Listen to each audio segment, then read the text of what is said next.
And 31, 32, and 33 are on indirect measurement, that if I have similar objects, I can set a proportion to solve my problem. It says a man wants to measure the height of a nearby tower. He places a 9-foot pole in the shadow of the tower. So I know that my pole is 9 feet. So that the shadow of the pole is exactly covered by the shadow of the tower. The total length of the tower's shadow is 171 feet. And the pole casts a shadow that is 3.5 feet. I want to find how tall the tower is. So I'm going to set up a proportion putting similar things together. In this case, the height of the tower over the height of the pole would be x over 9, because those would be the same sides of my big triangle and my little triangle. I did the big triangle first, so on the other one I'm going to do the shadow of the tower to the shadow of the pole. So 171 over 3.5. Now that's one way you could arrange it. There are other things you can do that when you solve you get this exact same answer. But that's the order I like to do it in, because I like to do the equivalent sides to each other.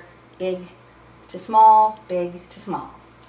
So of course if I have a proportion, then I can solve by cross multiplying. X times 3.5 would be 3.5x. And then I have to take 9 times 171. 9 times 171 is going to give me 1,539. In order to solve that for x, I then divide by my 3.5.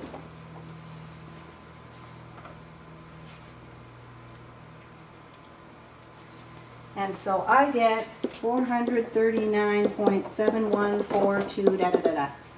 It says round your answer to the nearest foot.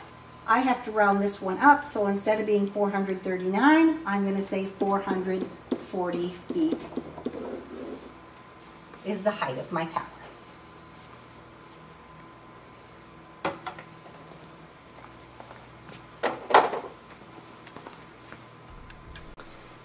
Says a pole that is 3 meters tall casts a shadow that is 1.79 meters long.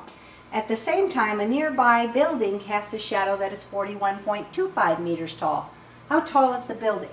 So again, I've got my big building over here and my little pole down here. My sun's up here somewhere in the sky. And it should shoot down at the same angle and make my triangles like I had before if I could draw. So my pole is 3 meters. My shadow of my pole is 1.79. The shadow of the building is 41.25. And they ask you, how tall is the building? So they didn't draw this one for you, but you could figure that out. Again, if I'm going to set up my proportion, the x corresponds to the 3. The 41.25 corresponds with the 1.79.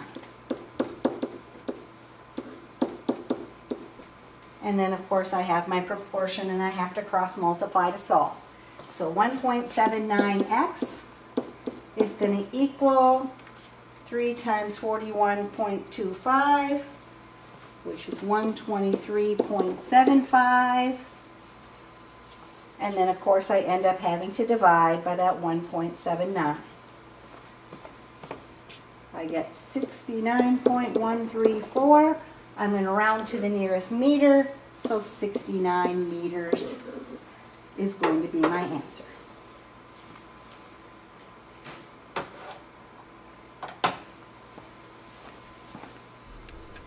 And number 33. Says a man wants to measure the height of a nearby tower. He places a 9-foot pole, so my pole is 9 foot, in the shadow of a tower, so the shadow of the pole is exactly covered by the shadow of the tower. The distance between the pole and the tower. So in this case, I'm saying the distance between here and here is 176. The pole casts a shadow that is 3.75 feet long. How tall is the tower?